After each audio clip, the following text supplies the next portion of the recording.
right, we are live. What's All right, up? welcome everybody to Brandon Poole Elevation. I'm here with a very amazing person, Erin Alvey. She's a country singer and songwriter. And I've known her for quite some time now, but we haven't spoken in quite a few years. Yeah, it's been a while. I think the last time you were in college, and it was on a Skype call with your mom. Oh, really? Yeah, I was Margaret, hanging out. Skype it. Hey, I why are think you I was talking to my hanging mama? I think I was hanging out with Connor. Oh, cool. And your mom was like, you were in the background. You were like, who's that talking? You're And right. it's Brandon Poole. Brandon used to spend so much time in my house as a kid. Like, he's my brother's best friend growing up. Yeah, good Good times. time. But Now you're a motivational speaker, killing it. yeah, and you're an amazing country singer. I'm doing what I can. All right, so I see you've been pretty busy this year and seeing across the country. Yeah. Tell us like what's the most interesting or inspiring thing that's happened to you this year.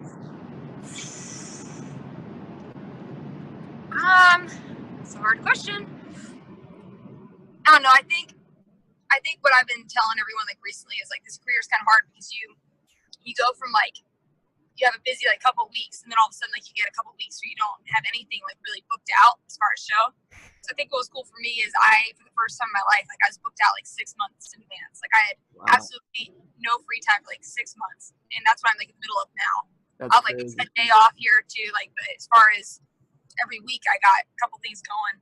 And that's something I've wanted since I like started the career, was just to be completely booked out, Right. you know, like have a schedule done. And so yeah, I mean that was pretty cool for me to like actually. I remember looking down at my schedule and I was seeing it. I was like, dang, like next time I'm off is January. I think like 10th is when I can look out and like see an off day. You know? Yeah. So that was cool. But yeah, other than that, it's like little victories here and there. You know, there's nothing like crazy big all at once, or it'll feel crazy big, but then the next day something will happen. You know, it's a lot of up and down. So. Right. That's kind of how it is for me, you know, in Atlanta. That's why I came to Kennesaw State, closer to Atlanta, lots of opportunity to speak. And Yeah. I kind of understand that. Usually I'm probably like booked out like 3 weeks in advance or something like that. And I'm constantly, you know, scheduling gigs. It's a good feeling, isn't it? Oh, yeah. No one like, yeah, and then they just snowball on each other, and before you know it, like Right. you never have free time. It's like right when you get closer to that like end date, you're like, okay, cool, like I have it until this day. You already by that time have like the next 3 months after that. So it's funny how it goes. Yeah. All right. So tell us your childhood growing up. Like, what was that like? What was my childhood? Yeah. Like, where are you from? That kind of thing. Because our Alright. audience doesn't know anything about you, honestly. Yeah. So I had like the quintessential picture perfect childhood, in my opinion. It was like a fairy tale. I was born and raised in South Georgia. I have 2 awesome parents, 4 siblings, and yeah, wholesome family. You know, like I have 2 great examples ahead of me, and I don't know. We did a lot of traveling growing up. Went to a small private Christian academy, college preparatory school that Brandon also went to. No, you didn't graduate from there, but you went there from. Right. I transferred at the beginning of 7th grade. Cool. Yeah, I transferred in my sophomore year, and I moved out to live with my grandparents in South Utah. So Right. that was my upbringing. I only did sports. I didn't do much singing at all. And yeah, when I moved out to live with my grandparents, I started singing. So. Yeah, I remember when you first started this career of singing, I was like, wow, because I just remember you being the kid that rode a unicycle around. Oh, good. Yeah, you're right. Yeah, I transferred my career over from the circus to the country. So my parents are happy about that, I'm sure. I actually legit thought I was going to be in the French circus. Like that was a goal of mine growing up. Every year I'd try something different to like further my opportunity to be in the French circus. So yeah, country singing is very similar to a circus. Just traveling all over. A lot of freaks. When you were growing up, and like I remember like being around your parents who are amazing people and seeing the travel room where you had all the souvenirs from different countries around the world. Out of all those trips, out of all those experiences, what was maybe like the greatest lesson that your parents taught you growing up? Through travel? Through that, or just anything in general? I think so. I don't know. You're familiar with my dad's book, Science of Getting Rich? Right. I read that a couple months ago. Yeah.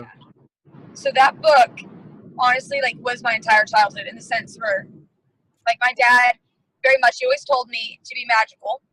He always told me that they're everything. You can create your own magic. And he'd say, I don't know if he talks about this in the book, but if you want to create something, you have to have the thought. Right.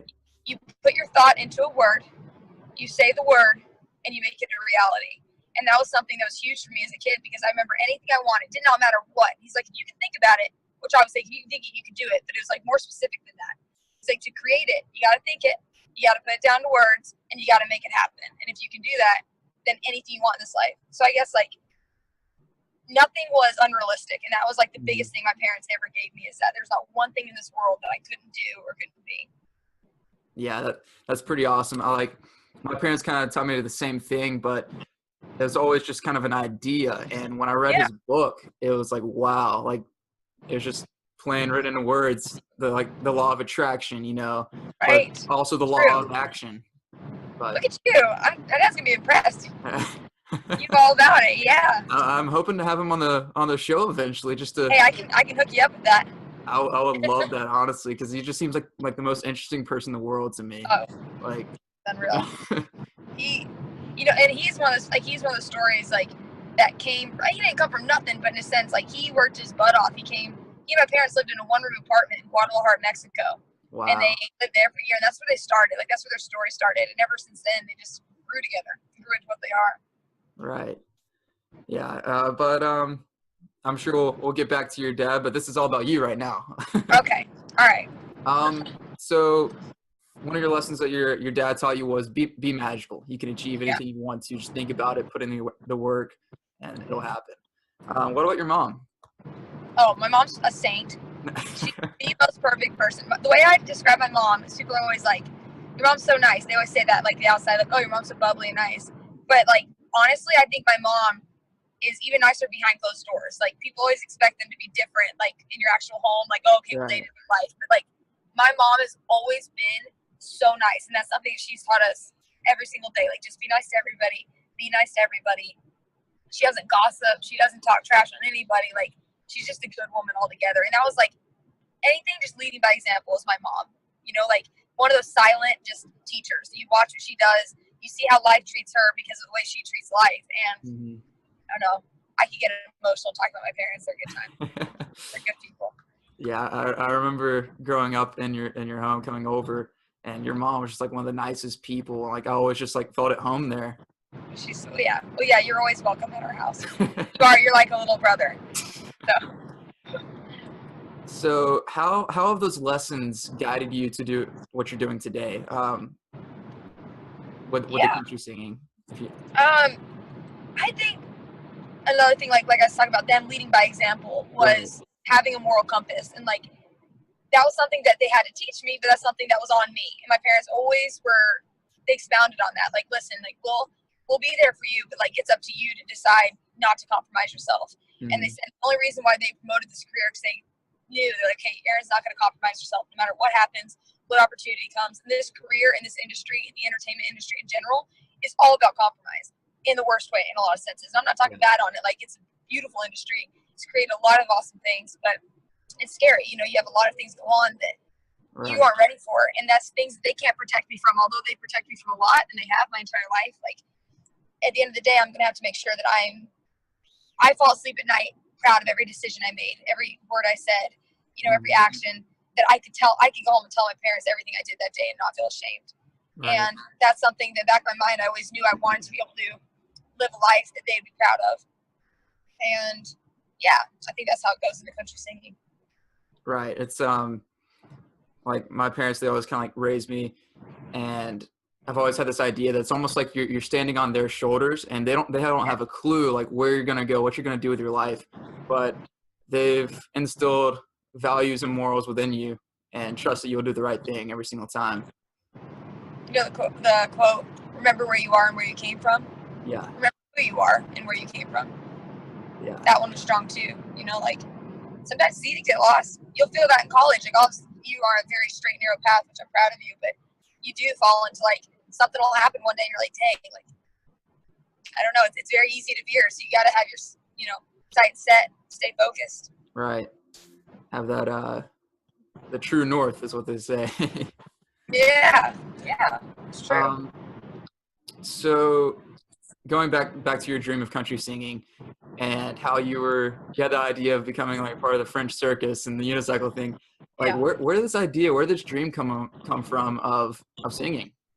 I was like, gosh, I hope you're not talking about the circus. Singing, I don't know, like, I'd like to consider myself artsy to some extent. Like, yeah, I enjoy my art. You know, I enjoy writing, I enjoy singing, I enjoy performing. But I'm very, like, logical minded in a lot of senses. So, like, I'm not, like, the artsy type. Like, I'm not very quirky. You know, like, some people are insanely talented, can tell you anything about music and all these theories and all this kind of stuff. But I'm not that girl. Like, I'm very business minded in a lot of senses. So, I think it was a mix of my passion for something and knowing that I could make it something that would be, you know, a career, I don't know, a big thing for me. Like, I can make it as big as I want it to be, but also have, like, leeway in how I want it to go. It's something that I could create. You know, like, I didn't want to have a boss that told me what to do in a sense, you know, so like, I was like, well, if I want that, then I need to create something myself. And that's what the art is, you know, country singing makes my own career and I can guide where it's going to go. Right. You want to be in control of your own destiny. As much as I can, but I can't completely, you know, and no one can. Right. Yeah. But, yeah. So where do you see yourself about 10 years from now down the road? I really hope I'm married with like 7 kids. Okay, not 10 years. And you come from a pretty big family too. It was like five kids in all. Yeah. I do hope that I'm married within the next 10 years, but I definitely want to be at a point in my career where, I don't know, like, overall, my dad would always tell me this too, like, yeah, I want to make it as big as I can and everything without compromising myself in the country music or, you know, just music in general, whether it be country or any other genre.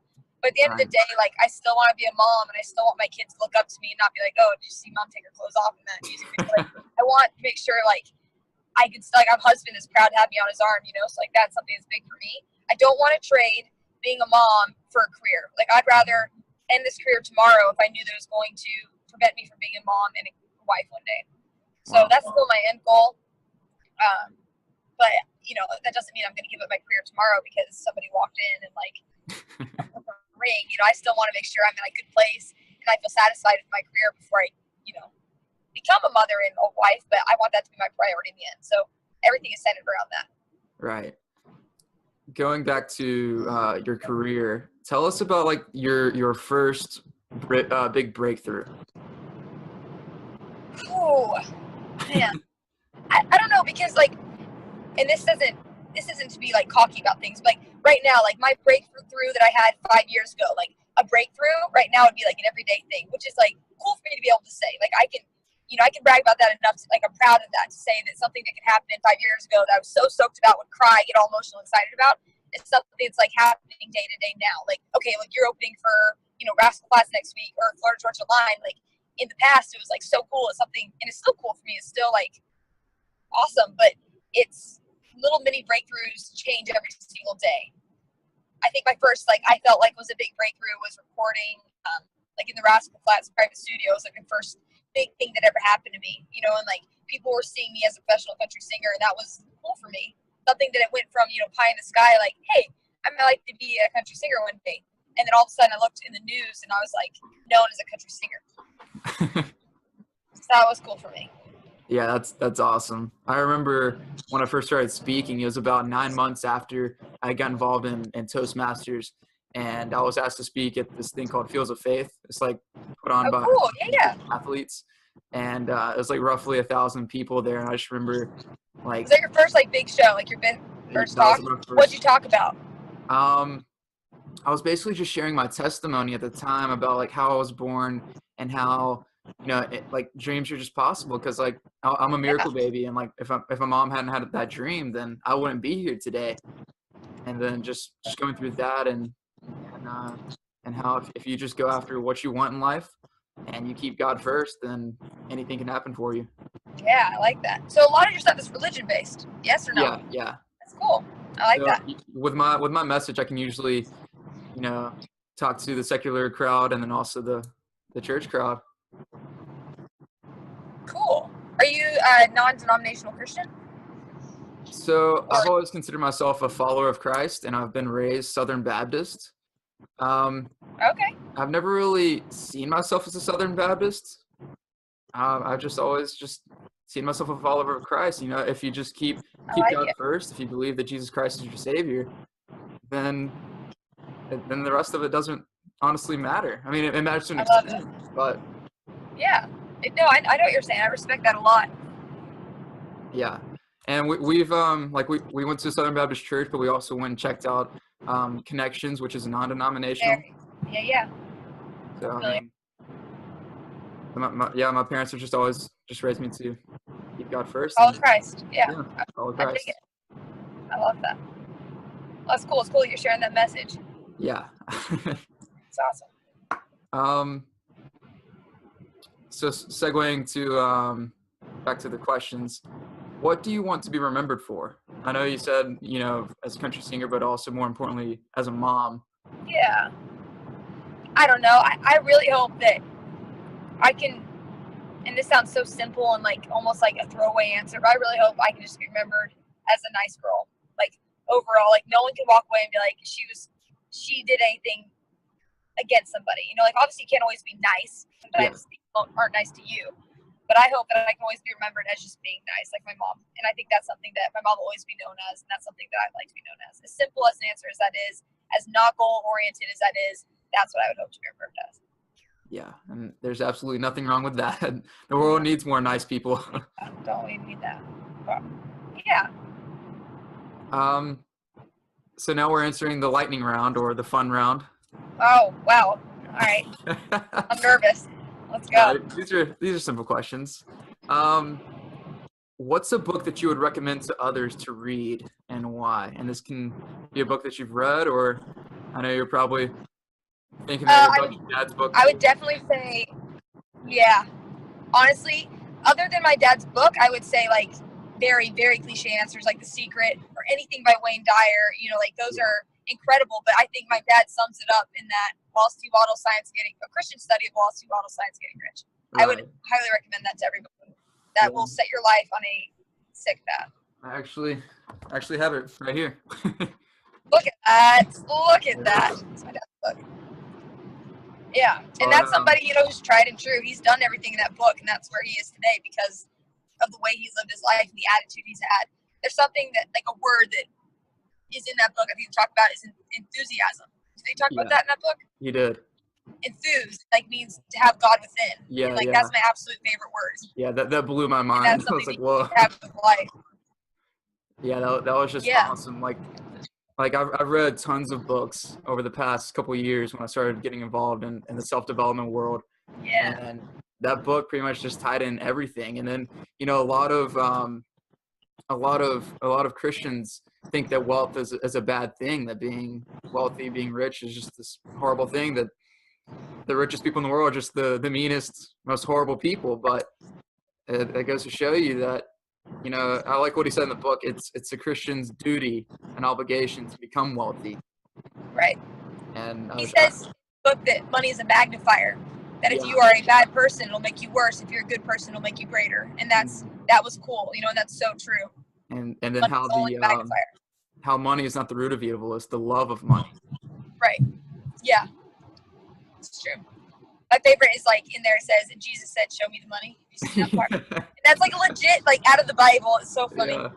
I think it's out of context a little bit, but hey, he said it. And but yeah, it just it really just tied in everything, and it was just amazing to read. And I had to go back and read it a couple of times because your dad's just so intelligent with his speaking, with his words. I know sometimes it's hard to understand. Being his daughter and trying to talk to him day-to-day life. So right. Yeah. So you said The Christian Study of Wallace T. Wattle's Science of Getting Rich, The Secret, anything by Wayne Dyer. Yeah. And I'll link this book up in the show notes so anybody who's listening can buy the book. I think it's on Amazon, maybe $10 or something like that. It's not that expensive at all. Yeah.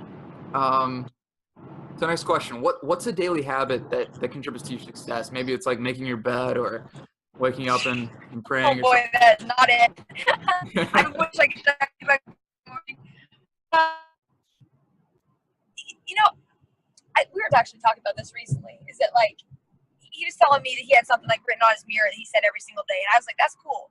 And that's something like, maybe something I would do in the future. But as far as like my personal, what I do every day, I definitely pray. And it's not like I wake up in the morning and I pray. Like I will talk to God a solid 75% of my day. Just talking, like just keep it on a track. And that's something that has been a habit that I try to get into. I've been, since I was a little girl, like even before I really understood religion, like that's something I would do is talk to God, start your morning off, end your day with it. Mm-hmm. Constant prayer and just gratitude every single day. Like I don't know. At the end of the day, I don't want to like sit there and ask God for things. Like I just want to thank him for what I have. Even if it were a terrible, terrible day, like I don't know, I still don't have enough to complain about to God. Right. So that's something that I got into the habit of, and I think it's been a huge difference in my life, just being grateful. Yeah. But I don't have a day-to-day thing. I really wish I could tell you it was an actual exercise. I do not make my bed every morning. I do sometimes.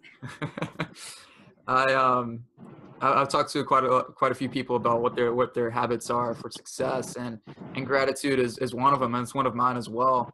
In the morning, I just thank God for. Make your bed every morning? I do. Oh my gosh! Do you make your bed every morning?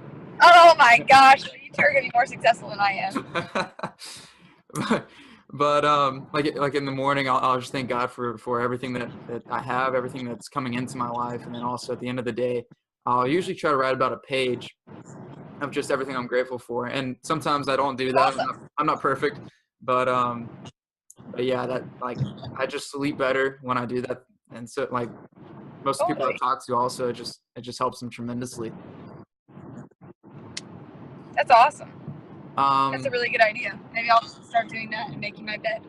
No promises. So next question. Who are your top 3 role models? My role models? Top 3.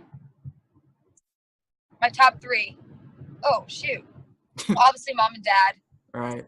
Like, those 2, and then, I don't know, man. You give me 3? I'd say my 3rd would probably be my grandpa that I lived with out in Utah. Okay. A lot of my mom's qualities come from that man, I'd say. He and my grandma. So I'd put those 4. I'm sorry, I have 4. This is this is kind of going off track, but what made you move to Utah? So my whole life was like tennis. I don't know if you remember that, but like I did that every single day for like 4 hours. And I was really into it. That year that we left, sorry, my phone was telling me directions. The year that I left, actually, we won state. And I was sophomore. So the year before that, I did singles by myself, was at state. And then the next year, we did a team state. And then after that, my coach retired. And I was like, shoot, like I'm not playing for anybody else. It was a big deal for me. I was really upset about it. And my grandpa was kind of sick out west. And I told him I was going to spend the summer with him. So I spent the entire summer with him. And I told him at the end of summer I was going to live with him. And he's like, yeah, like whatever. You always say that. And I called my parents and I said, I think it's in God's plan for me to live here. Like I need to move here. I was not going to finish out high school there. I was just going to be there my junior year, 1 year. I was like, I need to spend this time with grandma and grandpa. Like I'd only been with them during the summers and a couple times throughout the year. Like I never got to spend that time with them. So I literally asked them and I moved in with my grandparents and I ended up staying for my last year. Wow. I wasn't even planning. I actually my grandma convinced me, this is like obnoxious, but my grandma convinced me to campaign to be student body president at the end of my junior year. And really? I won if I had to stay for my senior year. I loved it. I probably would have stayed had I lost or won, but that was like something I can't leave now. I made a big stink about it. So that's awesome. Yeah. It's fun. What's your definition of success? Should be happy. That's all it is. Be happy? Like that's what if you're gonna be happy in a trailer in South Georgia, like hell do it. Like that's awesome. Like I do not mean that sarcastically whatsoever. Like it's up to you to be happy. And that means don't chase something that you don't truly want. Mm-hmm. And don't forget that you're gonna have to make a living. You're gonna have to be, some days are gonna be super hard, but you literally, everyone is on the same path. Like we're all going to the same place. Well, unless we're all dying one day, so you might as well just be happy every single day as much as you can be. If you can't, then you got to change something. Yeah, I completely agree. And I always in my speeches, I always talk about achieving more, but I always make sure to say that if raising a family and Yeah. living in a simple home. If that's all you want, that's okay. Awesome. And there's nothing wrong with that. That doesn't make you any less of a person than the president. You know, it's like, Yeah. that means that you are both, in my mind, if you're happy and the president's happy, like you're doing your own things, you're both equally as successful. Mm-hmm. It's And cool. I remember, I think it was like Napoleon Hill or someone like that. They were talking about how, I think it was Earl Nightingale actually. He was talking about how success is just the progressive realization of a worthy ideal, and saying like if a teacher becoming successful, if that's all they want to do, then you do that. Because Awesome. yeah. That's cool. I really like that. I'm gonna have you text that to me actually after this. I like that. So last question. Last It's answer. not really a question, but sort of a statement. But give us a parting piece of advice to all those listening. Let's say that everyone in the world, they have a headset on, and Right. they understand their own language. Like even babies can understand this. What would be your message to them?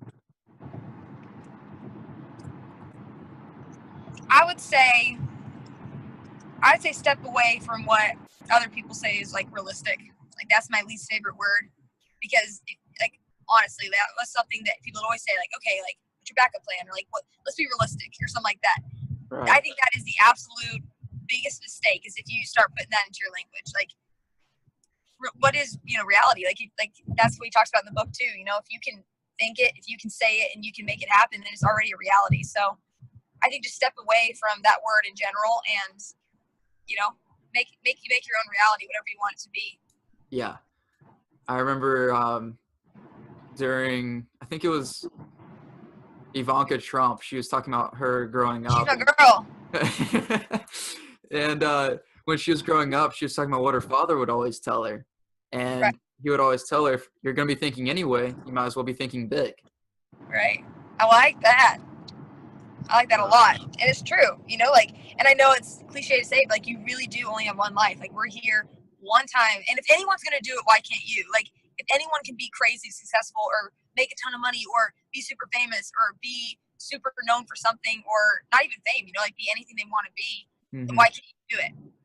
Like no one, I understand advantages and everything else, but like no one should feel like they can't achieve anything they want to just because of a disadvantage or, whatnot.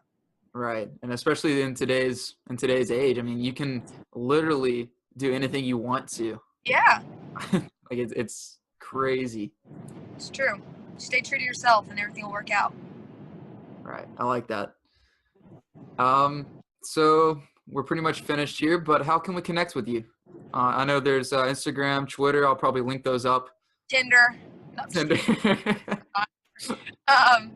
Yeah. Everything's under Erin Alvey.